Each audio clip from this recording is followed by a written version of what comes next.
I was just going through some random boxes and I found a lot of these little things here. I'm not quite sure what to do with it, but it looks like they fit perfectly on my neck over here. And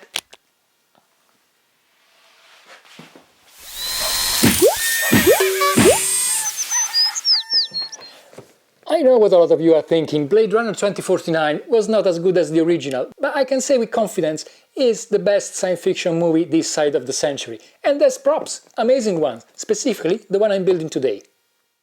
This prop really caught my attention straight away from the very first time I watched the movie. The only problem is, in order to replicate it, you need good source material, and in the good old days there used to be screen grabs from DVDs or VHS if we go even further back. There were a lot of discussions on forums and Facebook groups about this prop and how to replicate it and what was the best information available, but really nothing was as good as the photos that eventually became available when Prop Store put it up for auction. And I'm really glad I waited all this time, because there were a lot of assumptions on where the box could come from or where the keys could come from. At some point it was thought that there were accordion keys, while it turned out that everything is custom made and it's a lot more complex than it looked from the original screenshot that I could see in the very early days. As you can see from my drawings, I had to go through several stages of alteration and modification until I got the results that really worked well together. And for example, when it comes to the keys, the bottom only became visible and available in an Adam Savage video, which was probably a month after the auction was launched. And speaking of the top of the keys, that was an ordeal in itself. My original plan was to have the writings already embedded in the 3D print and rub painting it once they were almost completed. And that didn't turn out well because it was quite difficult as a process and it would stain the whole key. That meant wasting a lot of time and a lot of prints, but eventually I did come up with a plan B that consisted in printing the keys as blanks, paint them completely in all the different colors, there's 4 different colors for the keys, and then place them in a holder which I designed on purpose so that the top face of every key will still be flat. As you notice, there's 2 kinds of keys. There's the small ones and the big ones, which have a big flat surface.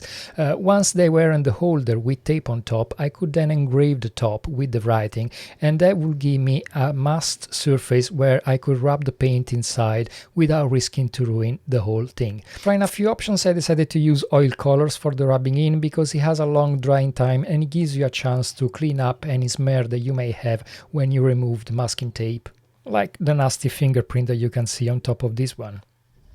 And now, for something completely different, it's time to travel back in time and dedicate ourselves to some good old woodworking. And this box was no walk in the park. You see, when you build a rectangular box, you build the whole thing, then you slice it on the saw and you obtain a base and a lid that work together beautifully. You can't do that on a triangular box, because if you slice it on the saw, the 2 halves won't no longer match, so you need to build the base and the lid separately.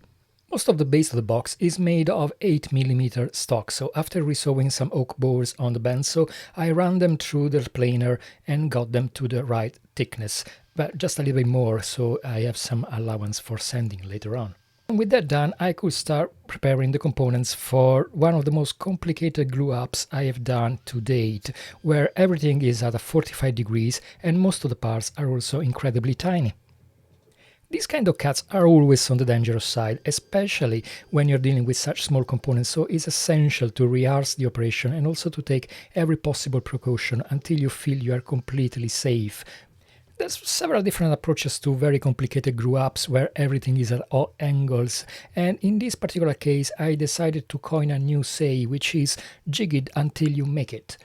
There's quite a few stages in this very complicated glue-up. The first one is to drop the base into this fanning contraption so that it can only slide sideways.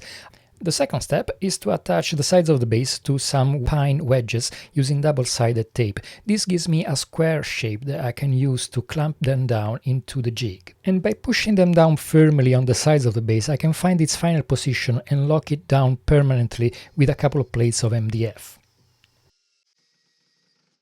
And finally, I can take the sides out and add some glue to what is supposed to be a glue-up jig. And of course, I need to add adequate pressure to be sure that the glue up is successful. And for this reason, I added 2 braces on the top, which will push the sides downwards, and then a generous amount of clamps, which will add side pressure. This was definitely not a trivial operation, because adding the wrong amount of pressure can cause a failure in different ways. Too little pressure and the glue ups might be not strong enough or leave gaps, while too strong pressure may cause the sides to slide upwards and bring everything out of shape. But I couldn't really do much else than wait a few hours before taking everything out and see what I got, and luckily everything worked out just beautifully. And at this point I should be confident enough that the glue up has been successful, but I still decided that before removing the squaring blocks I will use them as a reference to drill some holes into the sides of the base in order to add some dowels that will make the structure so strong that nothing will ever take it apart. And yes, despite the reference line, I still managed to mess up and drill one hole in the wrong spot, but everything will be covered up, don't worry. I don't really know if this can be called fine woodworking or just a bit of a fudge really, but it's quite satisfactory to dip the dowels in the glue, get a nice squeeze out, then cut them out with a flash saw and refine the cut with a chisel. And with that done, all I had to do was trim the excess and start refining the surfaces using my block plane, paying particular attention to all the sharp edges that would easily slice a finger. Don't ask me how I know. The inside of the base is really not going to be that visible, but it still gave me extreme satisfaction to create a purpose-built sanding block in order to clean it up. And I also had to flush up the bottom of the base using my block plane again. The base remains open on one end, but on the other end is capped by a chunky triangle, which I will be making in solid oak, so I proceeded milling a nice slab of 18mm before roughing up the shape on the bandsaw and then finalizing it using chisels and planes. And in order to fortify the glue up, I laser cut a jig in acrylic that allowed me to drill some holes for dowels on both ends. I'm sure some of you will disagree with this choice, but on the other hand there's no fine joinery in sight on the original prop, so I decided to save myself a lot of strain and effort and just go ahead and clamp it down. Well, the base is now virtually complete except a few elements, and as you have seen I added these dowels on the side, which you may wonder aren't going to be visible. Yes, of course they might be visible, except when I looked at the original prop I noticed one thing, and that is that there is no end grain in sight anywhere, which means that whenever I got exposed end grain, like on these sides, I will have to add some cladding in veneer. And that's a bit controversial, because when it comes to fine woodworking, especially making a box like this, you would expect to work just and only with hardwood and endless skills, and cladding in veneer is not exactly something that is well accepted by the classy woodworking society, which I'm not part of. But on the other hand, when it comes to the lid, which needs to slide on top, this gives me the opportunity to skip any possible issue I may have by using solid hardwood, especially related to wood movement, which may actually get the lid to get stuck inside these flanges. Instead, I'm going to use marine ply, which is very stable, it doesn't curl, it doesn't bend, and once it's going to be clad in oak veneer, nobody's going to know. So I'm going down the easy street. When I say easy, I mean it lightly, because really the lid adds its own set of complications, starting from the fact that there are many components with very odd angles and very sharp edges, which also explains the big plaster on my finger. Whenever I'm preparing components that have miters on both ends, I rather cut the first side and then climb the cut, moving the fence gradually until I get to the spot on the other side. It makes things much easier. Now, if this cut looks a little sketchy, it's because it is, but trust me, I rehearsed it several times, and I needed these 2 slots on each end at different angles for very different reasons. The slot perpendicular to the miter is where I'll be inserting a strip of oak in order to keep the 2 halves of the lid together firmly while I glue them up. Once that is in place and glued up, all I need is a bit of tapping, a bit of tape and some corner clamps in order to create a very fancy little pagoda. And it was only at this point that I decided to do a pre-assembling, just to realize that the 3D printed keys holder came up 5mm longer than the drawings, for a reason I really don't understand, but at this point I was too deep into the project to start over or to reprint those, because that would be very expensive. And so I decided that the most sensible thing to do was to extend both the lid and the base by a little bit, since everything is clad in oak veneer and none of it is going to be visible. Speaking of which, given the small size of the box, I decided to apply the veneer in a method that I never tried before, which is PVA and iron. And I have to say, it's extremely quick, only a little bit nerve-wracking because all that crackling sounds coming from your piece are a little bit scary, to be honest. Once you work out the timing, the speed of the movement and everything else, it's actually running really smoothly, and it's just a matter of deciding the order the pieces will need to go down and sanding them down in order to smooth the joints. It's definitely worth mentioning that using the knife to cut the excess veneer is not the best method because there's a risk of picking up the grain and cut more than you want. But if you manage to stay away from the line cut, it's then just a matter of using your plane and sanding blocks in order to finish it up.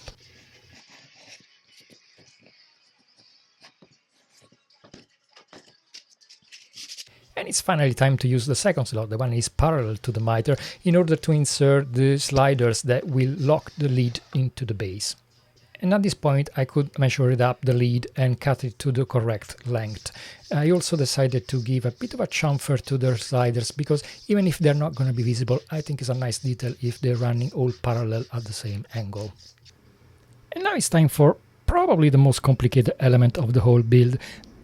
The cap at the back of the lid has some very strange angle that needs to be chiseled by hand in order to make them fit. The problem is that by now there have been some transformations, so my original jig that I did from the computer drawing is no longer quite effective. So there's a lot of adjustment that I need to make by hand after taking markings and cutting and getting rid of these little corners. Now, admittedly, last year I went to the Lake Districts here in UK for a one-week workshop which was mainly focused on chiseling and particularly on sharpening the tools in order to get the perfect chiseling. And you would imagine that by now I'm a complete master, but the truth is I don't practice enough to become one, and it was still a bit of a struggle to get rid of all the components and to get a very clean cut into these very narrow and very close corners.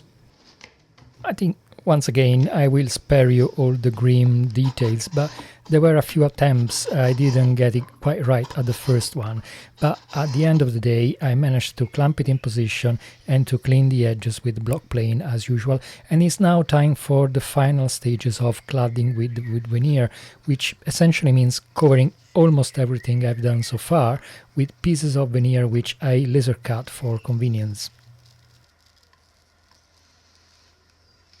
If you follow woodworking channels, you've probably seen this trick already, and I do find it to be one of the most effective way of getting rid of small gaps.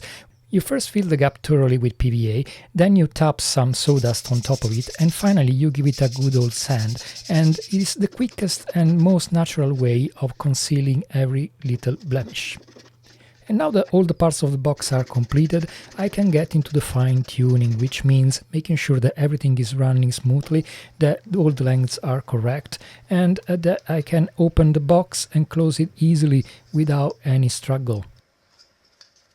And yes, I will still indulge myself in showing you a bit more of the ironing process for the cladding, because I really like this process. I never tried it before, and I think I will try more and more in the future. There we go. It took some careful sanding and creating some homogeneous cutouts where the joints are, so the lines are not all wobbly, because there was a lot of fitting due to the nature of the wood and the sanding and the filing. But now I got all clean lines and I am ready for the next stage, which is staining. The actual box, it's quite orangey, so I need to add a stain, and I'm using golden oak. This is spirit based. I have tried a few different stains, not that many, and this is very forgiving, so it's perfect for this kind of jobs which are very intricate, because by the time you go all around the shape you may have made a mess. Now normally I would apply with foam brushes, but I have run out, so today I'm just going to use a piece of rag and I will pour some of this in a small cup and soak it in. So I've been told the secret is not to let it dry and spread it as quickly as possible. I'm going to do the interior first.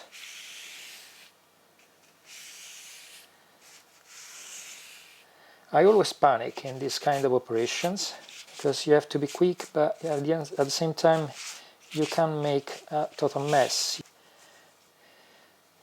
And yeah, I want to be generous but not overfloating it, because otherwise it gets too dark and the color is not quite that.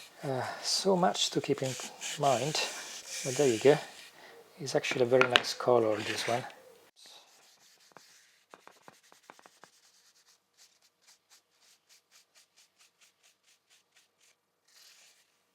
And remove the excess.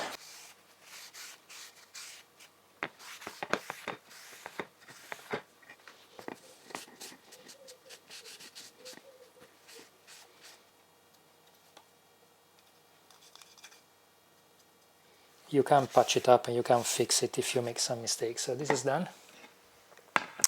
And now it's time for the base. Much,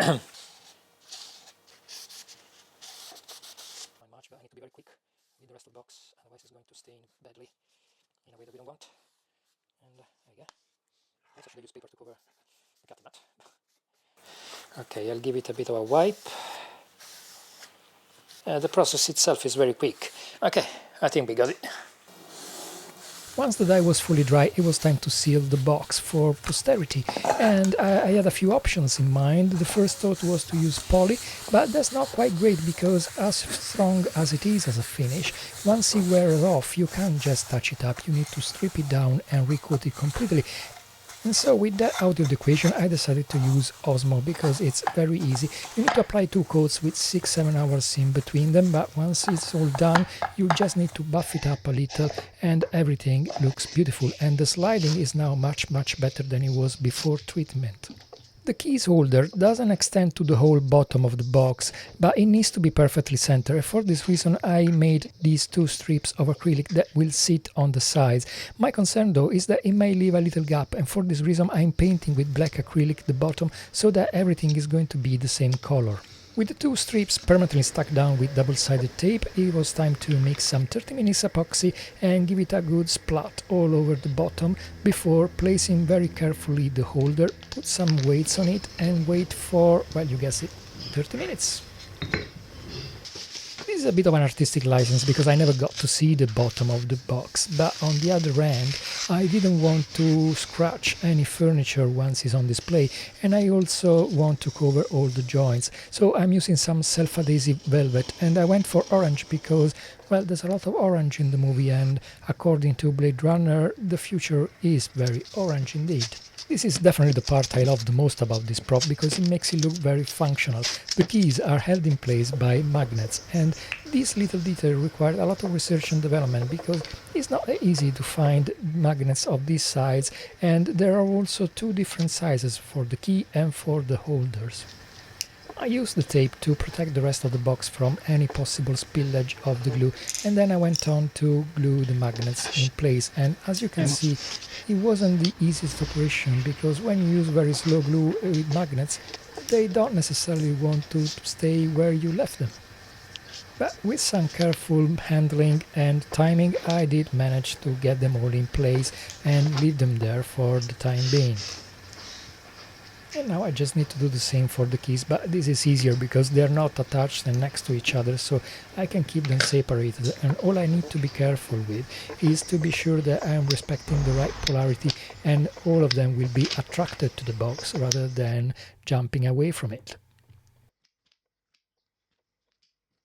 And out of 9 keys, obviously there was going to be one that was wrong, but luckily it was just the key to be wrong and not the holder, so it was a much easier job to remove and flip it over.